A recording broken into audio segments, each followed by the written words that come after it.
മുഖ്യമന്ത്രിയുടെ പൊളിറ്റിക്കൽ സെക്രട്ടറിയായി പി ശശിയുടെ നിയമനത്തിൽ പി ജയരാജന്റെ വിമർശനം തള്ളി LDF convener E P Jayarajan. P ശശിക്ക് ഒരു അയോഗ്യതയുമില്ല, തെറ്റുതിരുത്തി വരുന്നവരെ ഒപ്പം നിർത്തണം. ഏകാഭിപ്രായത്തോടെയാണ് സംസ്ഥാന സമിതി തീരുമാനമെടുത്തതെന്നും ഇ പി ജയരാജൻ തിരുവനന്തപുരത്ത് പറഞ്ഞു.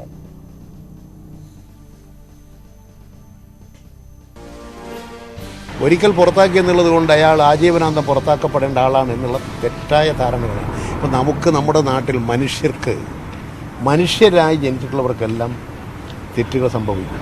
തെറ്റ് പറ്റാത്തവരാരുമില്ല മനുഷ്യരായിട്ട്. നമ്മുടെ ജീവിതത്തിൽ ഒരുപാട് നല്ല കാര്യങ്ങൾ ചെയ്തുകൊണ്ടിരിക്കുന്നുണ്ട്. ആ നല്ല കാര്യങ്ങൾ ചെയ്തുകൊണ്ടിരിക്കുമ്പോൾ ചിലപ്പോൾ ആ പ്രവർത്തന രംഗത്ത് ചെറിയ പെശകുകളും തെറ്റുകളും സംഭവിച്ചേക്കാം.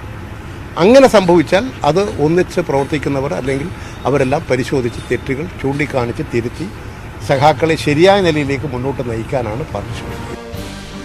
അതേസമയം CPM സംസ്ഥാന സെക്രട്ടേറിയറ്റ് തീരുമാനത്തിനെതിരെ കണ്ണൂരിൽ നിന്നുള്ള നേതാക്കൾ തന്നെ വിമർശനമുയർത്തിയത് നേതൃത്വത്തിന് തിരിച്ചടിയാണ്. കൂടുതൽ വിവരങ്ങളുമായി VV അരുണാണ് ചേരുന്നത്. അരുൺ, ഏതായാലും പി ജയരാജനെ തള്ളിക്കൊണ്ടാണ് ഇ പി ജയരാജന്റെ പ്രസ്താവന വന്നിട്ടുള്ളത്. എങ്ങനെയാണ് നിലവിലെ സാഹചര്യം? കൂടുതൽ പേർ വിമർശനമുണ്ടോ? കണ്ണൂരിൽ നിന്ന് തന്നെയുള്ള നേതാവ് വിമർശിച്ചു എന്നുള്ളത് എത്തരത്തിലാണ് പാർട്ടിയെ ബാധിക്കുക? മറ്റു വിവരങ്ങൾ എന്താണ്? പി ശശിക്ക് പൂർണ്ണ പിന്തുണയാണ് ഇ പി ജയരാജൻ നൽകുന്നത്. നേരത്തെ ഏതെങ്കിലും തരത്തിലുള്ള പാർട്ടി നടപടി എടുത്തു എന്ന് പറഞ്ഞുകൊണ്ട് ഇപ്പോൾ ഒരു പുതിയ പദവിയിൽ അത് അയോഗ്യതയല്ല, തെറ്റുതിരുത്തി ആർക്കും പാർട്ടിയുടെ കൂടെ നിൽക്കാം. അത്തരത്തിൽ തെറ്റുതിരുത്തൽ ശശി നടത്തിയിട്ടുണ്ട്. അതുകൊണ്ട് തന്നെ അദ്ദേഹത്തിന് ഇപ്പോൾ ഒരു അയോഗ്യതയുമില്ല. ഇതാണ് ഇ പി ജയരാജന്റെ വാദം, ഇടതുമുന്നണി കൺവീനറുടെ വാദം. മാത്രവുമല്ല, ഇന്നലെ പി ശശിയെ പൊളിറ്റിക്കൽ സെക്രട്ടറിയായി നിയമിച്ചത് ഏകണ്ഠമായ തീരുമാനത്തിലൂടെയാണ്. പാർട്ടി തീരുമാനങ്ങൾ ഏകണ്ഠമാണ്, അഭിപ്രായങ്ങൾ ആർക്കും പറയാം, പക്ഷേ തീരുമാനം ഏകണ്ഠമായിരുന്നു. ഇതാണ് CPM നേതൃത്വത്തിൻ്റെ വിശദീകരണം വിഷയത്തിൽ. അങ്ങനെ പറയുമ്പോഴും CPMന് പ്രതീക്ഷിക്കാത്തൊരു തിരിച്ചടിയാണ് ഇന്നലെ പി ജയരാജൻ നൽകിയത്. സാധാരണ കഴിഞ്ഞ കുറേ നാളുകളായി CPMലെ വിഭാഗീയതയുടെ കാലം അവസാനിച്ചെന്ന് പാർട്ടി വിലയിരുത്തിയ ശേഷം VS വിഭാഗം പാർട്ടിയിൽ ശക്തി ക്ഷയിച്ച ശേഷം ഇത്തരത്തിലുള്ള സംസ്ഥാന സെക്രട്ടറി തീരുമാനങ്ങളെ സംസ്ഥാന സമിതിയിൽ ചോദ്യം ചെയ്യപ്പെടുക അത്ര പതിവുള്ള കാര്യമല്ല. ചില നയപരമായ വിഷയങ്ങളിൽ മാത്രം ചില അഭിപ്രായങ്ങൾ ഉയർന്നതിനപ്പുറത്തേക്ക് ബാക്കി കാര്യങ്ങളെല്ലാം ഇത്തരത്തിലുള്ള സംഘടനാപര പല കാര്യങ്ങളിലും സെക്രട്ടറി തീരുമാനം അതേപടി സംസ്ഥാന സമിതി അംഗീകരിക്കുകയാണ് പതിവ്. അതിൽ നിന്ന് വിഭിന്നമായി ഒരു ചോദ്യം സംസ്ഥാന സമിതിയിൽ ഉയർന്നിരിക്കുന്നു. അതും കണ്ണൂരിൽ നിന്ന് തന്നെ. കണ്ണൂരിലെ ഒരു നേതാവിനെ ഇത്രയും പ്രധാനപ്പെട്ട പദവിയിൽ നിയമിച്ചതിനെ ചോദ്യം ചെയ്യുന്നു മാത്രമല്ല, ഒരു മുന്നറിയിപ്പായി അദ്ദേഹത്തിനെതിരെയുള്ള പഴയ കാര്യങ്ങൾ പരോക്ഷമായി സൂചിപ്പിച്ചുകൊണ്ട് അത് ആവർത്തിക്കുമെന്ന ആശങ്ക, ഒരു മുന്നറിയിപ്പ് സംസ്ഥാന സമിതിയിൽ പി ജയരാജൻ നൽകുകയും ചെയ്തു. നേതൃത്വം കളഞ്ഞിട്ടുണ്ടെങ്കിൽ കൂടിയും ഇത് CPMലെ കണ്ണൂർ രാഷ്ട്രീയത്തിൽ ഉള്ള പ്രശ്നങ്ങൾ ഒന്നുകൂടി മൂർച്ഛിപ്പിക്കുമെന്നാണ് പറയാൻ കഴിയുന്നത്. ഒരുപക്ഷെ ഈ പി ജയരാജനെ പിന്തുണച്ച് പരസ്യമായോ പാർട്ടിക്കുള്ളിൽ പിന്തുണച്ച് അധികം പേർ രംഗത്ത് വരാനില്ല. എങ്കിലും ഇത്തരത്തിലുള്ള തീരുമാനങ്ങളിൽ പാർട്ടിക്കുള്ളിൽ അതൃപ്തിയുണ്ട്. അതിലൊരു ധാർമ്മിക വശമാണ് ജയരാജൻ പറയാതെ സംസ്ഥാന സമിതിയിൽ പറഞ്ഞു വച്ചത്. അത് പി ശശിക്കെതിരെ നേരത്തെ ഉയർന്ന പരാതികളാണ്, അതുമായി ബന്ധപ്പെട്ട കാര്യങ്ങളാണ്. ആവർത്തിക്കുമോ എന്ന ആശങ്ക ജയരാജൻ മുന്നോട്ട് വച്ചത്. അത് ഒരുപക്ഷെ CPMന് രാഷ്ട്രീയമായി മറുപടി പറയേണ്ടി വരും. അത് പ്രതിപക്ഷത്തിൻ്റെ ചോദ്യങ്ങൾക്കാകാം പ്രധാനമായും. പ്രതിപക്ഷം സ്വാഭാവികമായും ഈ വിഷയം ഉയർത്തും. ഇത്തരത്തിലൊരു ധാർമ്മിക പ്രശ്നം ഉള്ളയാൾ ഇത്തരത്തിലൊരു സ്ത്രീപീഡന പരാതിയുമായി ബന്ധപ്പെട്ട് പോലും പാർട്ടിയിൽ എതിരഭിപ്രായങ്ങൾ പരാതി ഉയർന്നു വന്ന ആൾ എങ്ങനെ മുഖ്യമന്ത്രിയുടെ പൊളിറ്റിക്കൽ സെക്രട്ടറിയെ വന്നു? അതിന് പിന്നിലെ ചേതോവികാരം എന്തെന്ന് പ്രതിപക്ഷം ചോദിക്കുമ്പോൾ അത് സർക്കാരിനും CPMനും മറുപടി പറയേണ്ട ധാർമ്മിക വിഷയമായി മാറുമെന്ന് ഉറപ്പാണ്.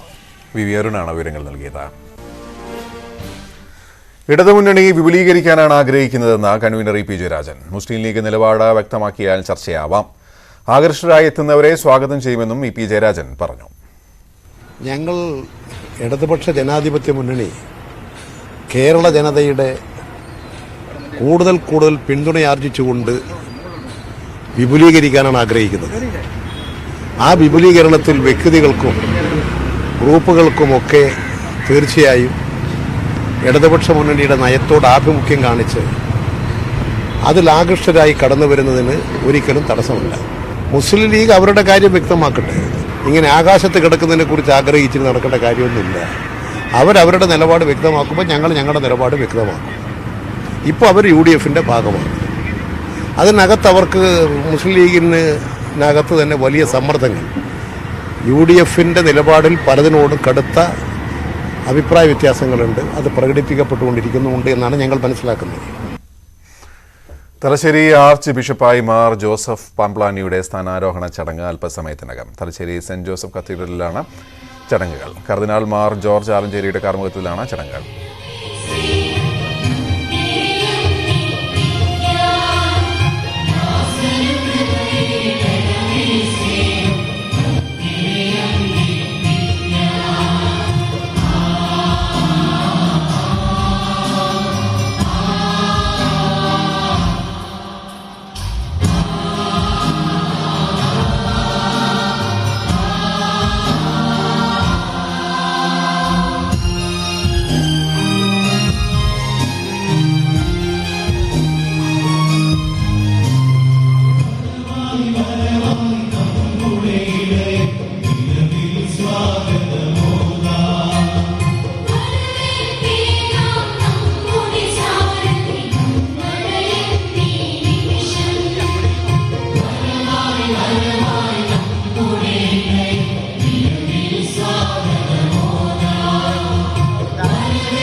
മനു ഭരതാണ് വിവരങ്ങളുമായി ചേരുന്നത്.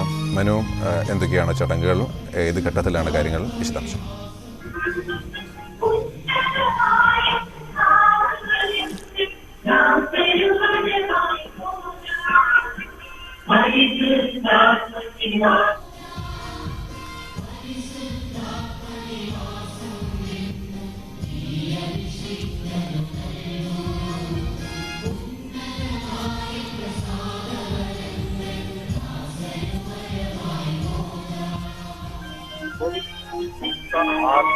ബിഷപ്പ് മാർ ജോസഫ് പാപ്പാജിയുടെ സ്ഥാനാരോഹണവും അതുപോലെ അഭിവന്യ ജോസഫ് മാർ പാപ്പാജിയുടെ സ്ഥാനാരോഹണവും വിരമിക്കുന്ന ആർച്ച് ബിഷപ്പ് അഭിവന്യ മാർ ജോസഫ് യാത്രയപ്പ് ചടങ്ങുമായുള്ള ചടങ്ങ്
ഇടവേളയ്ക്ക് ശേഷം തിരിച്ചു വരാം.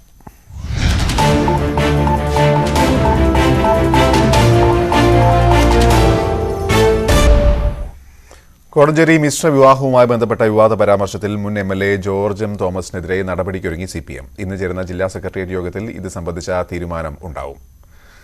അശ്വിനാണ് ചേരുന്നത്. അശ്വിൻ, വിശദാംശങ്ങൾ. ഗോപി, ഇന്ന് ഉച്ചയ്ക്ക് 2 മണിക്കാണ് ജില്ലാ സെക്രട്ടേറിയറ്റ് യോഗം. അത് കഴിഞ്ഞ് ജില്ലാ കമ്മിറ്റി യോഗവും ചേരുന്നുണ്ട്. ഈ പരാമർശത്തിൽ, ലവ് ജിഹാദുമായി ബന്ധപ്പെട്ട വിവാദ പരാമർശത്തിൽ ജോർജ് തോമസിനെതിരെ നടപടി ഉണ്ടാവും എന്ന് തന്നെയാണ് ലഭിക്കുന്ന സൂചനകൾ. ഇന്നലെ കോടിയേരി ബാലകൃഷ്ണൻ മാധ്യമങ്ങളെ കണ്ട സമയത്ത് ഇക്കാര്യത്തിൽ നടപടി സ്വീകരിക്കേണ്ടത് ജില്ലാ കമ്മിറ്റിയാണ് എന്ന് പറയുകയും ചെയ്തിരുന്നു. ഇക്കാര്യത്തിൽ ജോർജ് തോമസിന്റെ വിവാദ പരാമർശം ഒരു നാക്കുപിഴയാണ് എന്ന് പറഞ്ഞ് വിഷയം ലഘൂകരിക്കാനായിരുന്നു നേരത്തെ ജില്ലാ സെക്രട്ടറി P. മോഹനൻ ശ്രമിച്ചിരുന്നതെങ്കിലും അത് അങ്ങനെയല്ല സംസ്ഥാന നേതൃത്വം കാണുന്നത്. കാരണം ലവ് ജിഹാദുമായി ബന്ധപ്പെട്ട് അത്തരത്തിലുള്ള കാര്യങ്ങൾ വിദ്യാസമ്പന്നരായ യുവതികളെ വശീകരിച്ച് തീവ്രവാദ പ്രവർത്തനങ്ങളിലേക്ക് നയിക്കുന്ന രീതിയുണ്ട് എന്ന് പാർട്ടി രേഖകളിൽ പറയുന്നു എന്ന് ജോർജ് തോമസ് പറഞ്ഞത് പാർട്ടി വിരുദ്ധമായിട്ട് തന്നെയാണ് സംസ്ഥാന കമ്മിറ്റി അതിനെ കാണുന്നത്. ഇത് സംബന്ധിച്ച വിമർശനം സംസ്ഥാന കമ്മിറ്റിയിൽ തന്നെ ഉയർന്നിരുന്നു. ഇക്കാര്യത്തിൽ ജില്ലാ നേതൃത്വം നിലപാടെടുക്കട്ടെ എന്നൊരു തീരുമാനമാണ് സംസ്ഥാന സമിതി സ്വീകരിച്ചത്. അതുകൊണ്ട് തന്നെ അത്തരത്തിലുള്ള ഒരു നടപടി ഉണ്ടാവും. പക്ഷെ അത് ഏത് തരത്തിലുള്ള നടപടിയായിരിക്കും? പരസ്യമായ താക്കീതായിരിക്കുമോ? ഇനി അതല്ല, ജില്ലാ സെക്രട്ടേറിയറ്റിൽ നിന്ന്, നിലവിൽ ജില്ലാ സെക്രട്ടേറിയറ്റ് അംഗമാണ് ജോർജ് തോമസ്, അദ്ദേഹത്തെ ജില്ലാ സെക്രട്ടേറിയറ്റിൽ നിന്ന് തരം താഴ്ത്തി ജില്ലാ കമ്മിറ്റിയിലേക്ക് മാറ്റുമോ എന്നൊക്കെയുള്ള കാര്യത്തിൽ ഇനി തീരുമാനമാവേണ്ടതുണ്ട്. കാരണം നേരത്തെ കുറ്റ്യാടിയിൽ പരസ്യ പ്രകടനം നടന്ന സമയത്ത് കുഞ്ഞമ്മദ്കുട്ടി മാസ്റ്ററെ ജില്ലാ സെക്രട്ടേറിയറ്റിൽ നിന്ന് ആ പ്രകടനത്തിൽ പാർട്ടി വിരുദ്ധ നീക്കങ്ങളിലൊക്കെ തന്നെ അദ്ദേഹത്തിന് പങ്കുണ്ടെന്ന് കാണിച്ചുകൊണ്ട് അദ്ദേഹത്തെ ജില്ലാ സെക്രട്ടേറിയറ്റിൽ നിന്ന് ജില്ലാ കമ്മിറ്റിയിലേക്ക് തരം താഴ്ത്തിയിരുന്നു. അത്തരത്തിൽ ഒരു നടപടിയിലേക്ക് പോകുമോ എന്നുള്ള കാര്യത്തിൽ ഇതുവരെ അത്തരത്തിലുള്ള ഒരു സൂചനകളൊന്നും ലഭിച്ചിട്ടില്ല. ഒരുപക്ഷെ സംസ്ഥാന കമ്മിറ്റി ഇത്തരത്തിൽ ഇത് ജോർജ് തോമസിന്റേത് പാർട്ടി വിരുദ്ധ പരാമർശമാണ്, അത് ശരിയല്ല, പാർട്ടി രേഖകളിൽ ഇത്തരം കാര്യങ്ങൾ പറയുന്നുണ്ടെന്ന തരത്തിലുള്ള അദ്ദേഹം ഉദ്ധരിച്ചത് വലിയ ആശയക്കുഴപ്പങ്ങൾക്ക് ഇടയാക്കി എന്നൊക്കെയുള്ള വിമർശനങ്ങൾ പാർട്ടി സംസ്ഥാന നേതൃത്വത്തിനുണ്ട്. അതുകൊണ്ട് കടുത്ത നടപടി ഉണ്ടാവുമോ എന്നുള്ള കാര്യം അത്തരത്തിൽ അതിനുള്ള ഒരു സാധ്യതയും തള്ളിക്കളയാനാവില്ല. ഗോപി, ശരി. പാലക്കാട്ട് RSS നേതാവ് ശ്രീനിവാസന്റെ കൊലപാതകത്തിൽ 4 പ്രതികളെക്കുറിച്ച് പോലീസിന് വ്യക്തമായ സൂചന ലഭിച്ചു. കൊലപാതകത്തിൽ നേരിട്ട് പങ്കെടുത്തവരെക്കുറിച്ചുള്ള വിവരമാണ് പോലീസ് ലഭിച്ചത്. മറ്റു പ്രതികളെക്കുറിച്ചുള്ള അന്വേഷണം ഊർജിതമാക്കി. ഏലപ്പുള്ളിയിൽ പോപ്പുലർ ഫ്രണ്ട് നേതാവ് സുബൈറിനെ കൊലപ്പെടുത്തിയ കേസിലെ പ്രതികളെ ഇന്ന് കോടതിയിൽ ഹാജരാക്കും.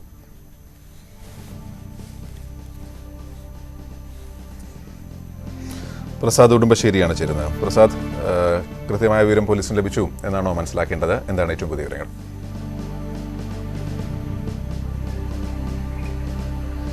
ഗോപി, ശ്രീനിവാസൻ കൊലക്കേസിൽ 6 പ്രതികളാണ് ഉള്ളത്. ഇതിൽ 4 പേരെക്കുറിച്ചുള്ള കൂടുതൽ തെളിവുകൾ പോലീസിന് ലഭിച്ചിട്ടുണ്ട്. ഒരു വാഹനം ഓടിച്ച ആളുകൾ ഉൾപ്പെടെ, ഇതിൽ വാഹനം ഓടിച്ച ആളുകൾ 3 സ്കൂട്ടറുകളായി 6 പേരാണ് വന്നത്. അതിൽ 3 പേരും, ഈ സ്കൂട്ടർ ഓടിച്ച വാഹനം ഓടിച്ച ആളുകളെല്ലാം തന്നെ പാലക്കാട് നഗരത്തിലുള്ള ആളുകളാണ് എന്നുള്ളതാണ് ഇപ്പോൾ ലഭിക്കുന്ന സൂചന. അതോടൊപ്പം തന്നെ ഈ കൊലപാതകം നടത്തിയ ആളുകളെക്കുറിച്ചുമെല്ലാം കൂടുതൽ തെളിവുകൾ ലഭിച്ചിട്ടുണ്ട്. നേരത്തെ സുബൈറിന്റെ പോസ്റ്റ്മോർട്ടം നടക്കുന്ന സമയത്ത് മോർച്ചറിക്ക് സമീപം ഈ 6 പേരും, ഈ അക്രമികൾ അവിടെ ഉണ്ടായിരുന്നു. അതോടൊപ്പം ഇവർ കൊല നടത്തിയതിന് ശേഷം പുറത്തേക്ക് പോകുന്നതിന്റെ, നഗരം വിടുന്നതിന്റെ എല്ലാം തന്നെ CCTV ദൃശ്യങ്ങളെല്ലാം പോലീസ് ശേഖരിച്ചു വരുന്നുണ്ട്. ഇത് പരിശോധിച്ചുകൊണ്ടിരിക്കുകയാണ്. ഈ കേസുമായി ബന്ധപ്പെട്ടുകൊണ്ട് ഇവരെ കേരളത്തിലെ പല കേന്ദ്രങ്ങളിലുമായി ഒളിവിൽ കഴിയുന്നു എന്നുള്ള വിവരമാണ് പോലീസിന് ലഭിച്ചിട്ടുള്ളത്. സഞ്ജിത്ത് കേസിലും ഇതിന് സമാനമായ സാഹചര്യം തന്നെയായിരുന്നു ഉണ്ടായിരുന്നത്. തമിഴ്നാട്ടിലേക്ക് ഒന്നും തന്നെ കടക്കാതെ SDPIക്കും പോപ്പുലർ ഫ്രണ്ടിനും സ്വാധീനമുള്ള സ്ഥലങ്ങളിൽ തന്നെ ആ പ്രതികൾ ഒളിഞ്ഞിരിക്കുകയായിരുന്നു. ഈ കേസിലും സമാനമായ രീതിയിൽ തന്നെയാണ് പ്രതികൾ ഉള്ളത് എന്ന വിലയിരുത്തലിലാണ് അന്വേഷണ സംഘം. എന്തായാലും ഈ പ്രതികളെ തിരിച്ചറിഞ്ഞെങ്കിൽ പോലും ആരെയും ഇതുവരെയും പിടികൂടാനായിട്ടില്ല. ഉടൻ തന്നെ ഇവരെ പിടികൂടാനാകുമെന്ന പ്രതീക്ഷ അന്വേഷണ സംഘം മുന്നോട്ട് വെക്കുന്നുണ്ട്. പക്ഷേ ഒരു വിമർശനം ഇത്രയും ദിവസമായിട്ടും ഈ കഴിഞ്ഞ ശനിയാഴ്ചയാണ് ശ്രീനിവാസൻ കൊല്ലപ്പെടുന്നത്. ഇത്രയും ദിവസമായിട്ടും ഇതിൽ ഒരാളെപ്പോലും ഈ കൊലപാതകത്തിൽ പങ്കെടുത്ത ഒരാളെപ്പോലും പിടികൂടാൻ കഴിഞ്ഞില്ല എന്ന വിമർശനം BJPയും RSSും മുന്നോട്ട് വെക്കുന്നുണ്ട്. മറ്റൊന്ന്, സുബൈർ കേസിൽ അറസ്റ്റിലായ 3 പ്രതികളെ ഇന്ന് 11 മണിയോടുകൂടി തന്നെ രാവിലെ തന്നെ കോടതിയിൽ ഹാജരാക്കും. അതിനുശേഷം ഇവരെ കൂടുതൽ തെളിവെടുപ്പിനും ചോദ്യം ചെയ്യലിനുമായി കസ്റ്റഡിയിൽ വാങ്ങും. പ്രസാദാണ് വിവരങ്ങൾ നൽകിയത്.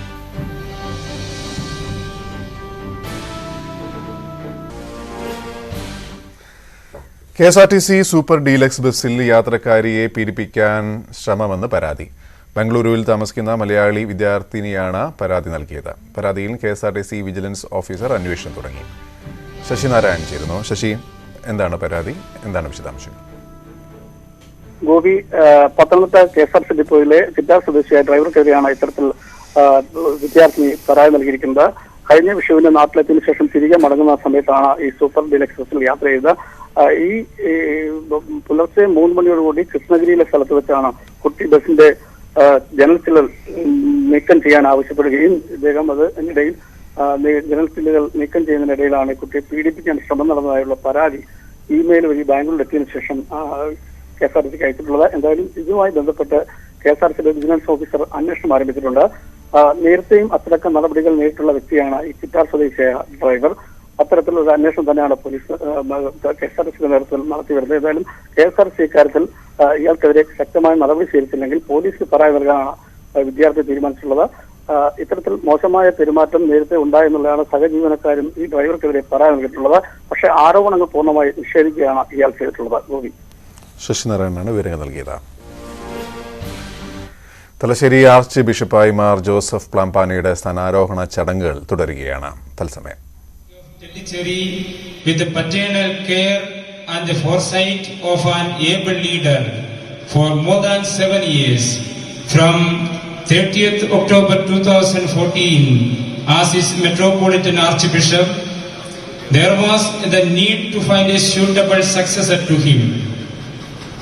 The Synod of Bishops of the Syro-Malabar Church, assembled in the first session of the 30th Synod from 7th to 15th January 2022, has found you to be the right person for the office and elected you Archbishop of Tellicherry.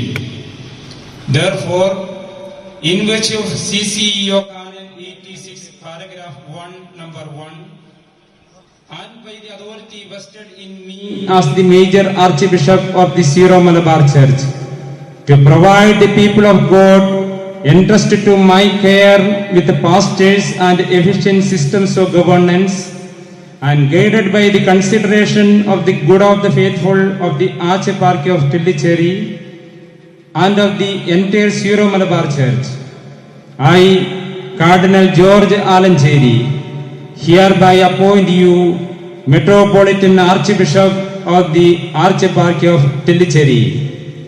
You are to take canonical possession of your office in accordance with the CCEO Canon 223, commending you to our Lord, the Master Shepherd, and praying that you may, through the intercession of Mary our Mother, Saint Thomas our Apostle, and Saint Joseph, the patron saint of the Archieparchy of Tellicherry, in close communion and collegiality with the major Archbishop and the Synod of Bishops of the Syro-Malabar Church, and the entire clergy and faithful of the Archieparchy of Tellicherry, fulfill the duties of your office as an example in speech and conduct, in love, in faith, in purity. I extend to you my hearty congratulations and pray for good wishes, all contrary dispositions notwithstanding. Given from the Syro-Malabar Major Archiepiscopal Curia at Mount St. Thomas, Kakanad, on 15th day of January in the year of the Lord 2022, under my seal and signature, Cardinal George Alancheri, Major Archbishop of the Syro-Malabar Church. Mar Joseph Pamplany പിതാവിനെ തലശ്ശേരി അതിരൂപതയുടെ അധ്യക്ഷനായി നിയമിച്ചുകൊണ്ടുള്ള നിയമന പത്രം സഭയുടെ പിതാവ് തലവനുമായ major arch bishop കർദിനാൾ Mar George Alencherry പിതാവ് ഇപ്പോൾ കൈമാറുകയാണ്.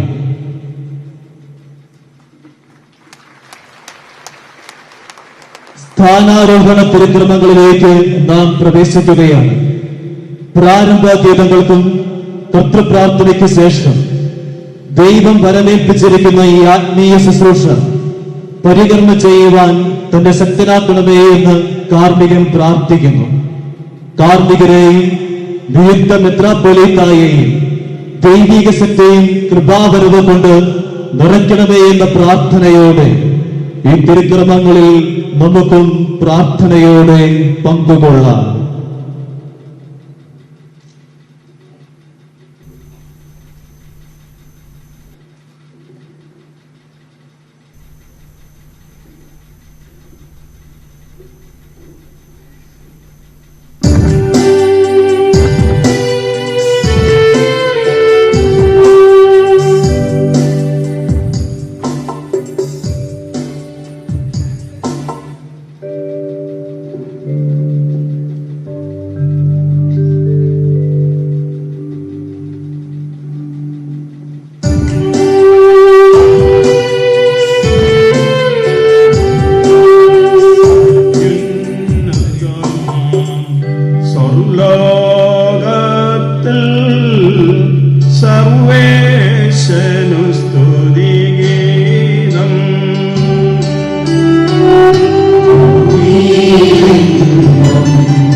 ഇടവേള.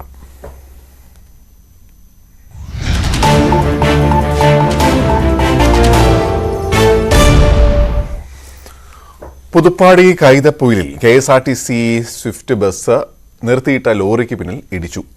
മാനന്തവാടിയിലേക്ക് പോവുകയായിരുന്ന ബസ്സാണ് രാവിലെ അപകടത്തിൽപ്പെട്ടത്. ബസിന്റെ മുൻഭാഗം ഭാഗികമായി തകർന്നു. അപകടത്തിൽ ആർക്കും പരിക്കില്ല.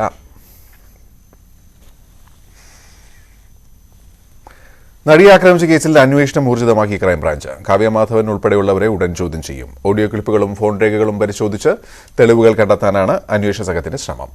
കൊച്ചിയിൽ നിന്നും സനോജാണ് ചേരുന്നത്. സനോജ്, എന്താണ് വിശദാംശങ്ങൾ?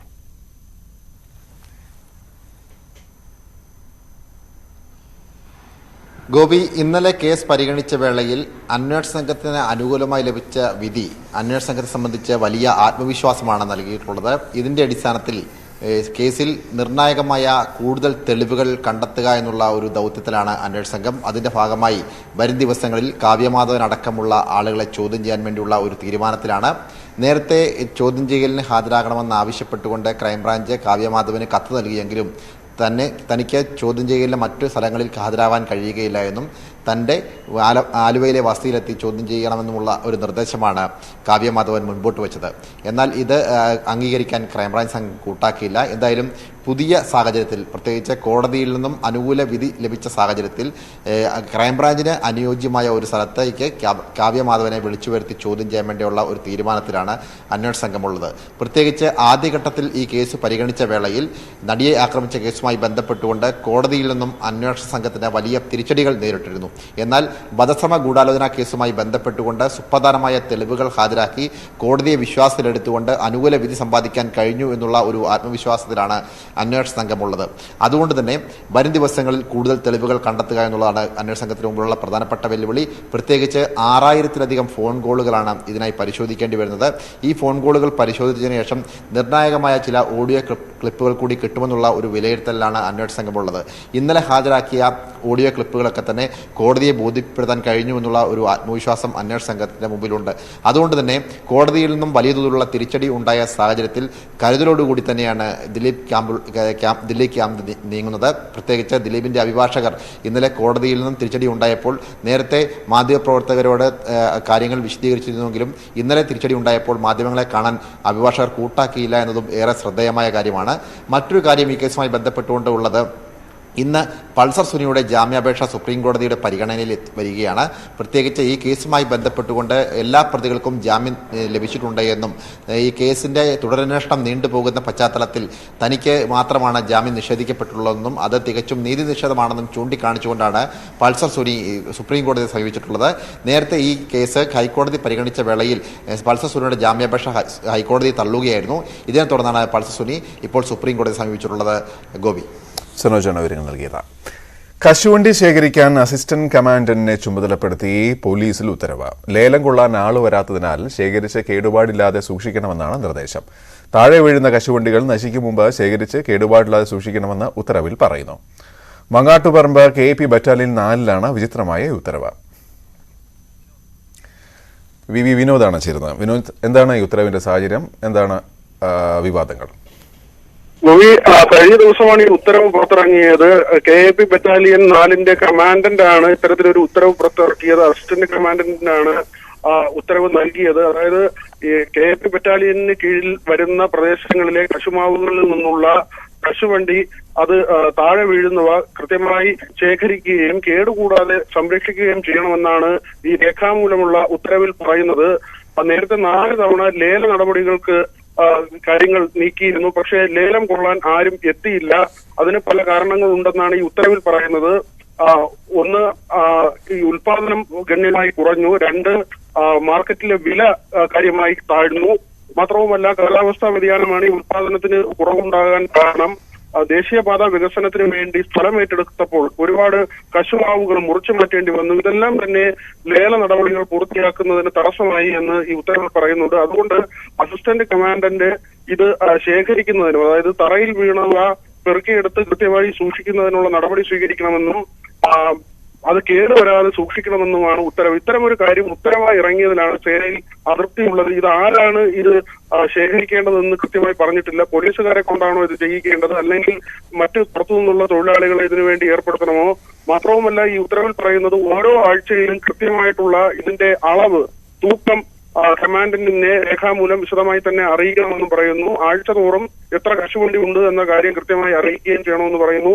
ഒരു ബദൽ മാർഗത്തിന് ശ്രമിക്കാതെ ഇത്തരത്തിൽ സേനയ്ക്കുള്ളിൽ ഈ കശുവണ്ടി പറക്കുന്നതിന് വേണ്ടിയുള്ള ഒരു നിർദ്ദേശം നൽകിയതിലാണ് ഇപ്പോൾ പ്രതിഷേധം. മാത്രവുമല്ല, സേനയിൽ സേനാംഗങ്ങൾ നേരിടുന്ന നിരവധി പ്രശ്നങ്ങളുണ്ട്, സമൂഹത്തിൽ ചെയ്തു തീർക്കേണ്ട ഒരുപാട് കാര്യങ്ങളുണ്ട്. അതിനിടയിൽ ഒരു ഉത്തരവിന്റെ സ്വഭാവത്തോടു കൂടി രേഖാമൂലമുള്ള ഒരു ഉത്തരവായി തന്നെ എന്തിന് ഇത്തരമൊരു കാര്യം ഇറക്കി എന്ന ഒരു ചോദ്യമാണ് പ്രധാനമായും സേനയിൽ ഒരു വിഭാഗം ഉന്നയിക്കുന്നത്. ഏതായിരുന്നാലും ഈ ഉത്തരവിനെ ചൊല്ലി ഇപ്പോൾ തമാശ രൂപേണയും കുറച്ചൊക്കെ ഗൗരവമായും പോലീസിനുള്ളിൽ ചർച്ചകളും നടക്കുന്നുണ്ട്.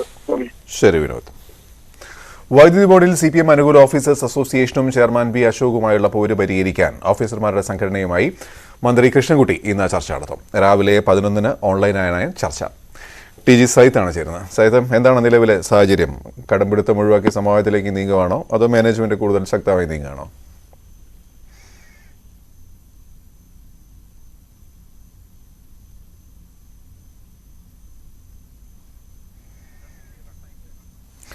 TG സൈറ്റിന്റെ ടെലിഫോൺ കട്ടായെന്ന് തോന്നുന്നു. മറ്റു വാർത്ത നോക്കാം. ന്യൂസ് 18 വാർത്താ തുണയായി. കോഴിക്കോട് പുതുപ്പാടിയിൽ കിടപ്പാടം ജപ്തി ഭീഷണിയിലായ കുടുംബത്തിന് നാട്ടുകാരുടെ സഹായഹസ്തം. അടിവാരം സ്വദേശിയായ വിധവയെയും നിത്യരോഗിയായ മകളെയും സഹായിക്കാനാണ് നാട്ടുകാർ കൈകോർത്തത്. അടിവാരം പുനത്തിൽ ഉമ്മയെയും നിത്യരോഗിയായ മകളും താമസിക്കുന്ന വീട് ജപ്തി ഭീഷണിയിലായ വാർത്ത 1 മാസം മുമ്പാണ് ന്യൂസ് 18 റിപ്പോർട്ട് ചെയ്തത്. ഇതോടെ നാട്ടുകാരും മലയാളം ചാരിറ്റി പ്രവർത്തകരും സഹായഹസ്തവുമായി എത്തി. 5 ലക്ഷത്തോളം രൂപയാണ് ബാങ്കിൽ അടയ്ക്കാനുണ്ടായിരുന്നത്. 1,60,000 രൂപ ഉടൻ അടച്ചില്ലെങ്കിൽ വീടും സ്ഥലവും ജപ്തി ചെയ്യുമെന്നായിരുന്നു നോട്ടീസ്. ജപ്തി ഒഴിവാക്കാൻ പണം സ്വരൂപിച്ച് ബാങ്ക് മാനേജർക്ക് കൈമാറി. മാർച്ച് മാസത്തെ ക്ലോസിംഗിന്റെ ഇടയിലാണ് ഈ ബാങ്ക് നോട്ടീസ് അയക്കുന്നതും 10 ദിവസത്തിൻ്റെ അകത്ത് ഈ പൈസ കണ്ടെത്തിയില്ലെങ്കിൽ ജപ്തിയുമായിട്ട് മുന്നോട്ട് പോകാൻ ബാങ്ക് അധികൃതർ തയ്യാറായതിൻ്റെ അടിസ്ഥാനത്തിൽ അവിടുത്തെ മഹല്ല് കമ്മിറ്റിയും അതുപോലെ തന്നെ നല്ലവരായ നാട്ടുകാർ പ്രവാസികളും ചേർന്നിട്ട് വളരെ പെട്ടെന്ന് 14 ദിവസം കൊണ്ട് 1,63,000 രൂപ സ്വരൂപിക്കുകയും അതിൻ്റെ ആദ്യ ഫണ്ടായിട്ടുള്ള എമൗണ്ട് കേരള ബാങ്കിലേക്ക് അടയ്ക്കുകയും ചെയ്തിട്ടുണ്ട്. 63-കാരിയായ ഉമ്മയ്യയുടെ 45-കാരിയായ മകൾക്ക് 80% വൈകല്യമുണ്ട്. മകളുടെ ചികിത്സയും 3 പെൺമക്കളുടെ വിവാഹവുമെല്ലാം ഉമ്മയ്യയ്ക്ക് വലിയ ബാധ്യതയാണ് വരുത്തിയത്. 2012-ൽ KDC ബാങ്കിന്റെ താമരശ്ശേരി ശാഖയിൽ നിന്ന് 3 ലക്ഷം രൂപ കടമെടുത്തിരുന്നു. 2.5 ലക്ഷത്തോളം തിരിച്ചടച്ചെങ്കിലും ബാധ്യത തീർക്കാനായില്ല. ഇതോടെയാണ് ജപ്തി നോട്ടീസ് ലഭിച്ചത്. ഈ കൊറോണയൊക്കെ വന്ന് പറ്റ അവസ്ഥയിലായി. ഇപ്പോൾ ആരുമില്ല, തരാനുമില്ല, എനിക്കെടുക്കും പോകാനുമില്ല. സുഖമില്ലാത്തൊരു മോളുണ്ട്, ഓളെയും കൊണ്ടിട്ടും പോകാനും ആവില്ല, ആരും തരാനുമില്ല. വലിയ കഷ്ടത്തിലാണ്. എനിക്ക് പണിക്കൊന്നും പോകാനാവില്ല, എനിക്കും സുഖമില്ല. സുഖം ഉണ്ടെങ്കിലും ഓളെ ഇട്ടിച്ച് ഇട്ടും പോകാനും ആവില്ല. അങ്ങനത്തെ ഒരവസ്ഥയിലാണ്. ഞങ്ങളൊരു പെൻഷൻ കിട്ടുന്നതിനെ കൊണ്ട് അങ്ങനെ കഴിഞ്ഞുകൂടി പോകലാണ്. ബാങ്കിലെ ബാധ്യത തീർന്നാലും ഇവരുടെ ദുരിത ജീവിതത്തിന് അറുതിയാവില്ല. നിലവിലുള്ള വീട് ഏത് സമയത്തും നിലം പൊത്തും. സർക്കാരിന്റെ സഹായത്തിനായി വർഷങ്ങളായി ഇവർ അപേക്ഷ നൽകുന്നുണ്ട്. ഗ്രാമസഭകളിൽ പലതവണ പരാതി പറഞ്ഞിട്ടും ഒരു സഹായവും ഇതുവരെയും ലഭിച്ചിട്ടില്ല. അതിന് കാണുന്ന എല്ലാവരും ഇതിലേക്ക് സഹായിച്ച എത്രയോ മലയാളികളുണ്ട്, പിന്നെ ഗൾഫുകാരുണ്ട്, നാട്ടുകാരുണ്ട്, എല്ലാ ആൾക്കാരും നമ്മൾ സഹായിച്ചിട്ടാണ്. ഇപ്പോൾ ജാതിഭേദമല്ല ആ രീതിയിലുള്ള നല്ല പിന്തുണ എല്ലാ കാര്യങ്ങളും നല്ല രീതിയിൽ പിന്തുണ വെച്ചിട്ടുണ്ട്. ആ രീതിയിൽ തന്നെ ഈ കൂട്ടായ്മ മുന്നോട്ട് കൊണ്ടുപോയി തന്നെ ബാക്കിയുള്ള എമൗണ്ട് കൂടി അടച്ച് അവരെ മോചിപ്പിച്ചെടുക്കാനുള്ള ഒരു ദൗത്യം കൂടി ഞങ്ങൾ ബാക്കിയാണ്. ന്യൂസ് 18 കോഴിക്കോട്. വെൽഡിംഗ് ഉടമകളുടെ നിയന്ത്രണത്തിലുള്ള കിഫ്കോൺ കമ്പനി കഴിഞ്ഞ 10 വർഷത്തിനിടെ പിരിച്ച ഓഹരിയിൽ നിന്ന് കോടികൾ വെട്ടിച്ചു എന്ന ആരോപണവുമായി നിക്ഷേപകർ രംഗത്ത്. ലാഭവിഹിതം ലഭിക്കാത്തതിനെ തുടർന്ന് പിരിഞ്ഞുപോകാൻ തീരുമാനിച്ചവർക്ക് നിക്ഷേപിച്ച തുക പോലും തിരിച്ചു നൽകുന്നില്ല എന്നും ആരോപണമുണ്ട്. കമ്പനി നഷ്ടത്തിലായതിനാലാണ് ലാഭവിഹിതം നൽകാനാവാത്തത് എന്നാണ് MD പറയുന്നത്. 10 വർഷം മുമ്പാണ് വെൽഡിംഗ് ഉടമകളുടെ നിയന്ത്രണത്തിൽ കേരള അയൺ ഫാബ്രിക്കേറ്റേഴ്സ് കൺസോർഷ്യം അഥവാ കിഫ്കോൺ പ്രവർത്തനം ആരംഭിച്ചത്. 1100 പേർ ചേർന്ന് 4 കോടി ചെലവിട്ട് കോഴിക്കോട് അശ്വഘോഷ് റോഡിൽ ഇരുമ്പ് ഉരുപ്പടികളുടെ കമ്പനി തുടങ്ങുകയായിരുന്നു. ലാഭവിഹിതം ലഭിക്കാതെ വന്നപ്പോൾ ഒരു വിഭാഗം നിക്ഷേപകർ പിരിഞ്ഞുപോകാൻ തീരുമാനിച്ചു. നിക്ഷേപം തിരികെ കിട്ടാതെ വന്നതോടെ 100 പേർ കമ്പനി MDക്ക് പരാതി നൽകി. എനിക്കിപ്പോ ബോണ്ട് കിട്ടിയത് 1,58,000 രൂപ. പിന്നെ 32,250 രൂപ ഈ റെസീറ്റിലുണ്ട്. കാരണം ഇതുവരെ അത് രജിസ്റ്റർ ചെയ്ത് തന്നില്ല. ഇത് മാസം 1,250 രൂപ വെച്ച് പിരിച്ചാണ്. 5 കൊല്ലമായി ഈ പൈസ കമ്പനിയുടെ രേഖയിലോ ഒന്നുമില്ല. കമ്പനി നഷ്ടത്തിലായതിനാലാണ് ലാഭവിഹിതം മുടങ്ങിയതെന്നും ഓഹരി തുക ഇപ്പോൾ നൽകാൻ സാമ്പത്തിക പ്രശ്നങ്ങളുണ്ടെന്നുമാണ് കിഫ്കോൺ MDയുടെ വിശദീകരണം. 2-3 വർഷത്തോളമായിട്ട് ഈ കൊറോണയും മറ്റുള്ളതെല്ലാം വരുന്നതിന് മുന്നേ ആയിട്ട് എന്ന് വെച്ചാൽ കമ്പനി ലോസിൽ പോയിക്കൊണ്ടിരിക്കുകയായിരുന്നു. ആ ഒരു സാഹചര്യത്തിൽ കമ്പനി ഷെയർ ഓരോരുമേന്റെ ഷെയർ തിരിച്ച് കമ്പനിക്ക് എടുക്കാൻ സാധ്യമല്ലാത്ത കാര്യമാണിത്. കമ്പനിയിൽ നിന്ന് വിട്ടുനിൽക്കുന്നവരുടെ ഓഹരി പങ്കാളിത്തം 32 ലക്ഷത്തോളം വരും. 25,000 മുതൽ 2.5 ലക്ഷം രൂപ വരെ നിക്ഷേപിച്ചവരാണ് കമ്പനിക്കെതിരെ രംഗത്തു വന്നത്. സാമ്പത്തിക തട്ടിപ്പിനെ തുടർന്നാണ് കമ്പനി നഷ്ടത്തിലായതെന്നാണ് നിക്ഷേപകർ ആരോപിക്കുന്നത്. ക്യാമറാമാൻ ശ്രീജിത്ത് സി കല്ലുമുട്ടിക്കൊപ്പം എസ് വിനേഷ് കുമാർ, ന്യൂസ് 18 കോഴിക്കോട്. വേനൽ മഴയിൽ കൃഷിനാശമുണ്ടായ ആലപ്പുഴ ജില്ലയിലെ കർഷകർക്ക് 1.5 മാസത്തിനുള്ളിൽ നഷ്ടപരിഹാരം നൽകാൻ ധാരണ. ജലാശയങ്ങളിലെ നീരൊഴുക്ക് സുഗമമാക്കാൻ തദ്ദേശഭരണം, ജലസേചന വകുപ്പുകൾ സംയുക്തമായി തൊഴിലുറപ്പ് പദ്ധതിയുമായി ബന്ധപ്പെടുത്തി പ്രത്യേക സ്കീം നടപ്പാക്കും. റവന്യൂ മന്ത്രി കെ രാജന്റെ നേതൃത്വത്തിൽ ചേർന്ന യോഗത്തിൽ ജില്ലയിൽ 7,527 ഹെക്ടർ നെൽകൃഷി നശിച്ചതായി വിലയിരുത്തി. ആലപ്പുഴ ജില്ലയിൽ 126 കോടി 53 ലക്ഷം രൂപയുടെ കൃഷിനാശമാണ് വേനൽ മഴ മൂലം ഉണ്ടായത്. 7,527 ഹെക്ടറിലെ നെൽകൃഷി നശിച്ചതിനെ തുടർന്ന് 112 കോടി 86 ലക്ഷം നഷ്ടമുണ്ടായി. 1.5 മാസത്തിനുള്ളിൽ ഇൻഷുറൻസ് അടക്കമുള്ള നഷ്ടപരിഹാരം കർഷകർക്ക് നൽകുമെന്ന് റവന്യൂ മന്ത്രി കെ രാജൻ പറഞ്ഞു. കൃഷിയുടെ കാര്യത്തിൽ പൂർണ്ണമായ നഷ്ടപരിഹാരം പറയാൻ കഴിയൂ എങ്കിലും പ്രാഥമികമായിട്ടുള്ള പരിശോധന അവർ നടത്തി അതിന്റെ റിപ്പോർട്ട് ജില്ലാ കളക്ടർക്ക് സമർപ്പിക്കുകയും സർക്കാരിന് ബന്ധപ്പെട്ട വകുപ്പുകൾക്ക് അയച്ചു കൊടുക്കുകയും ചെയ്തിട്ടുണ്ട്. അതിന്റെ അടിസ്ഥാനത്തിൽ അതിവേഗം നഷ്ടപരിഹാരം വിതരണം ചെയ്യാനുള്ള നടപടികൾ സ്വീകരിക്കാൻ ആവശ്യമായ എല്ലാ നടപടികളും സർക്കാർ സ്വീകരിക്കും. വെള്ളപ്പൊക്കം, മടവീഴ്ച ഭീഷണി ഒഴിവാക്കുന്നതിന് പുറംബണ്ടുകൾ ബലപ്പെടുത്തും. 2ാം കുട്ടനാട് പാക്കേജിൽ 36 പാടശേഖരങ്ങളുടെ ബണ്ട് ബലപ്പെടുത്താൻ നടപടി തുടങ്ങിയതായി അവലോകന യോഗം വിലയിരുത്തി. നബാർഡ് സ്കീമിലും പദ്ധതി നടപ്പാക്കും. വെള്ളപ്പൊക്ക ഭീഷണി ഒഴിവാക്കാൻ വിവിധ വകുപ്പുകളെ ബന്ധപ്പെടുത്തി ജലാശയങ്ങളുടെ ആഴം കൂട്ടാനുള്ള നടപടികൾ വൈകാതെ തന്നെ ആരംഭിക്കും.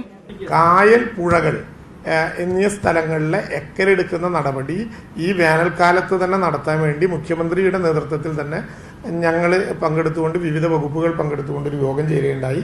ആ നടപടികൾ ഡിസാസ്റ്റർ വകുപ്പിന്റെ ഭാഗമായി നടപ്പിലാക്കാനുള്ള ആലോചന ഇപ്പോൾ നടത്തി കഴിഞ്ഞു. ആ നടപടികൾ വേഗതയിൽ, ടെൻഡറും അതിന്റെ നടപടികളും വേഗതയിൽ പോകും. വേനൽ മഴയിൽ നെല്ല് നനഞ്ഞതിനാൽ കൂടുതൽ കിഴിവ് ആവശ്യപ്പെട്ട് കർഷകരെ മില്ലുകൾ ചൂഷണം ചെയ്യുന്നത് ഒഴിവാക്കാൻ സംഭരണ സമയത്തും ഈർപ്പം അളക്കുന്നതിനുള്ള മെഷീൻ ഉപയോഗിക്കുന്നത് ഉറപ്പാക്കാനും തീരുമാനമായി. ന്യൂസ് 18 ആലപ്പുഴ. തലശ്ശേരി ആർച്ച് ബിഷപ്പായി മാർ ജോസഫ് പാമ്പാനിയുടെ സ്ഥാനാരോഹണ ചടങ്ങ് തുടരുകയാണ്. തത്സമയം തുടർന്ന് കാർമികൻ വലതുകരം അത്തിയുടെ ശിരസിൽ വെച്ചുകൊണ്ട് സ്ഥാനാരോഹണ പ്രാർത്ഥന ചൊല്ലുന്നു.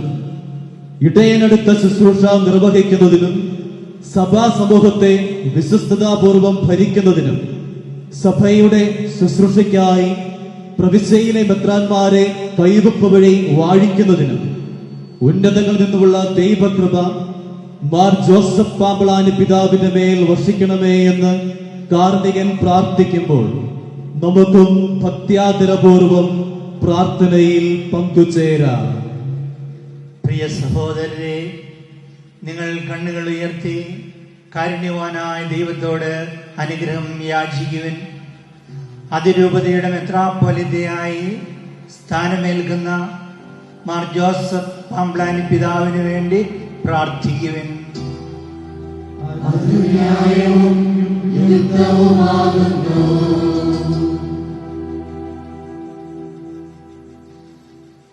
സഭാ ശുശ്രൂഷയ്ക്കായി പൗരോഹിത്യത്തിന്റെ പദവികൾ നൽകുകയും പൂർണ്ണമാക്കുകയും ചെയ്യുന്ന നമ്മുടെ കർത്താവ് ഈശോ മിശിഹായുടെ കൃപയും പിതാവായ ദൈവത്തിന്റെ സ്നേഹവും പരിശുദ്ധാത്മാവിന്റെ സംസർഗവും അങ്ങ് സ്വീകരിച്ചിരിക്കുന്ന മേൽപ്പെട്ട സ്ഥാനമെന്ന ദാനത്തിൽ അങ്ങയെ സ്ഥിരീകരിക്കട്ടെ.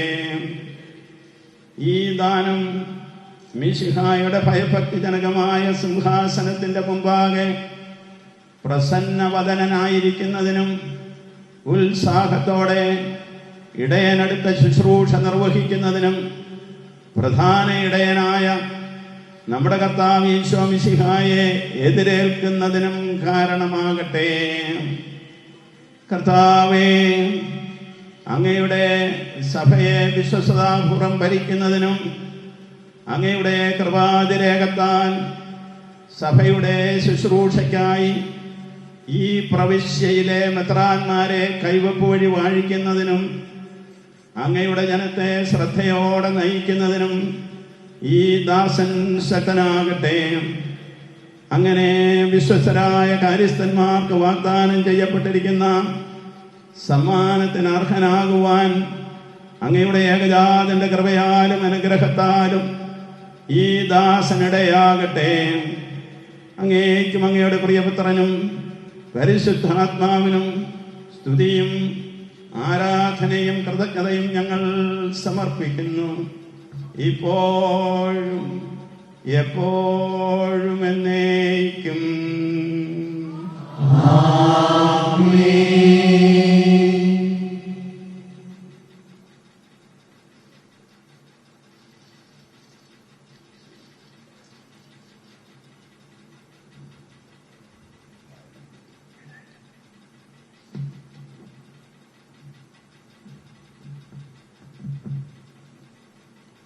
തലശ്ശേരി അതിരൂപതയുടെ മെത്രാപ്പോലീത്തായിക്കടുത്ത മഹനീയ ശുശ്രൂഷയ്ക്കായി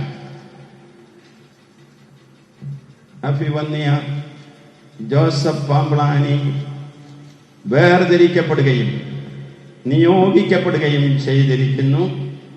പിതാവിൻ്റെയും പുത്രൻ്റെയും പരിശുദ്ധാത്മാവിൻ്റെയും നാമത്തിൽ ആമേൻ. ഇപ്പോൾ നവമെത്രാപ്പൊലീത്ത മുടി ധരിക്കുകയാണ്. തുടർന്ന് സവിശേഷമായ അംശവടി കൈമാറ്റം നടക്കുകയാണ്. സഭയിൽ നിലനിൽക്കുന്ന അവിരാമമായ ശ്രൈഹിക പിന്തുടർച്ചയുടെയും അവികലമായ പാരമ്പര്യ കൈമാറ്റത്തിന്റെയും അനുസൃതമായ അജപാലനത്തിന്റെയും പ്രതീകമായ ഒരു അംശവടിയാണ് ഇപ്പോൾ കൈമാറ്റം ചെയ്യപ്പെടുന്നത്. 1896 എറണാകുളം രൂപത സ്ഥാപിതമായപ്പോൾ ചങ്ങനാശ്ശേരിയിൽ നിന്നും മാർ ലൂയിസ് പഴയപറമ്പിലിന് സമ്മാനിച്ച അംശവടിയാണിത്.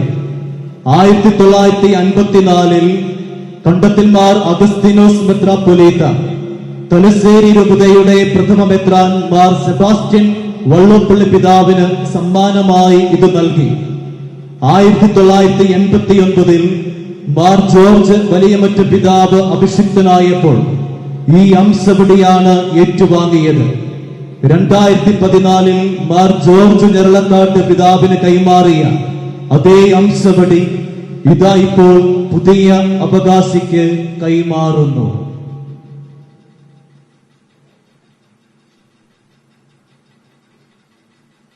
കർത്താവ് തൻ്റെ കൃപയുടെ ദാനം അങ്ങയിൽ പൂർത്തിയാക്കട്ടെ. അവിടുത്തെ തിരുമനസ്സിന് പ്രസാദിക്കുന്ന പാതയിൽ ചരിക്കുവാൻ അങ്ങേ സഹായിക്കുകയും ചെയ്യട്ടെ.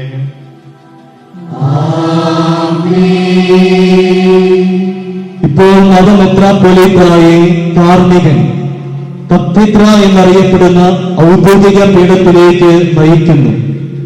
കത്തീഡ്ര എന്ന പദത്തിന്റെ അർത്ഥം ഇരിപ്പിടം എന്നാണ്. ഈ ഇരിപ്പിടമുള്ള ദേവാലയത്തെയാണ് കത്തീഡ്രൽ എന്ന് വിളിക്കുന്നത്.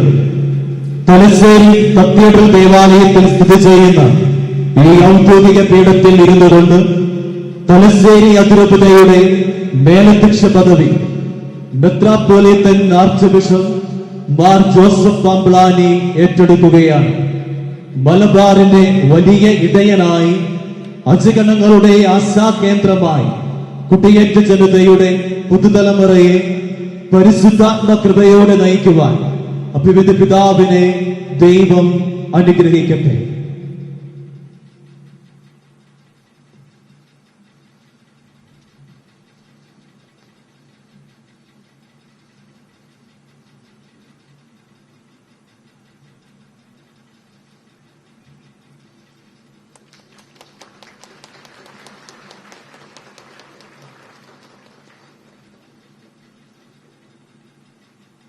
തുടർന്ന് നവമെത്രാപ്പൊലീത്ത ഭരമേൽപ്പിക്കപ്പെട്ടിരിക്കുന്ന ദൗത്യം വിശ്വസ്തയോടെ നിറവേറ്റുവാനുള്ള ദൈവാനുഗ്രഹത്തിനായി പ്രാർത്ഥിക്കുകയും തനിക്ക് വേണ്ടി വിശ്വാസികളുടെ പ്രാർത്ഥന യാചിക്കുകയും ചെയ്യുന്നു.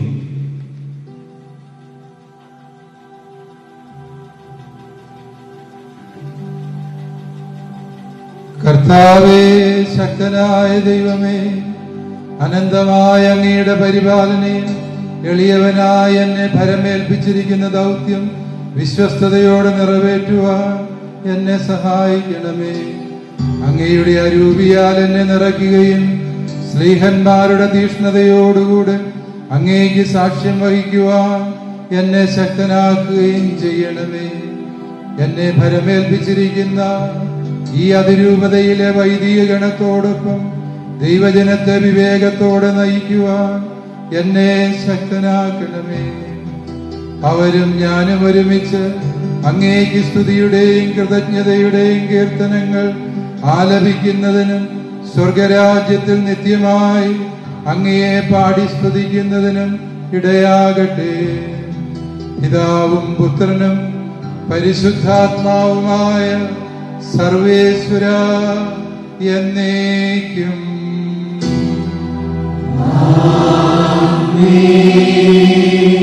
ഇതാ നമുക്കായി പുതിയൊരു മെത്രാപ്പോലീത്ത. സ്വർഗം സന്തോഷിക്കുന്നു, ഭൂമി ആർപ്പു വിളിക്കുന്നു. ഏറ്റവും സന്തോഷകരമായ ഈ മുഹൂർത്തത്തിൽ തലശ്ശേരി അതിരൂപതയുടെ പുതിയ ഇടയനായി സ്ഥാനമേറ്റെടുത്തിരിക്കുന്ന മാർ ജോസഫ് പാമ്പ്ളാനി പിതാവിനെ ഇവിടെ സന്നിഹിതരായിരിക്കുന്ന സഭാധ്യക്ഷന്മാരും മെത്രാപ്പൊലീത്തമാരും മെത്രാന്മാരും അനുമോദിക്കുന്നു. തുടർന്ന് അതിരൂപതയിലെ വൈദിക സമൂഹത്തിന് പുതിയ അതിരൂപത അധ്യക്ഷനോടുള്ള വിധേയത്വം പ്രകടിപ്പിക്കുവാൻ വൈദികരുടെ പ്രതിനിധികളായി 16 ഫൊറോന വികാരിമാർ അഭിവിദ്യ പിതാവിന്റെ മോതിരം ചുംബിക്കുന്നു.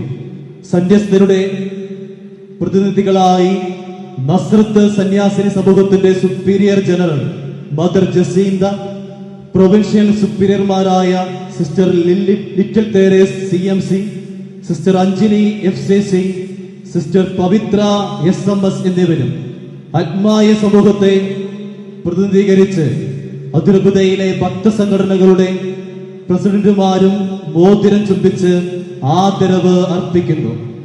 ദൈവം തന്ന ഈ വലിയ സമ്മാനത്തിന് നന്ദി പറഞ്ഞുകൊണ്ട് ഈ സമയത്ത് നമുക്ക് ഗായക സംഘത്തോടൊപ്പം സ്തോത്രഗീതം ആലപിക്കാം.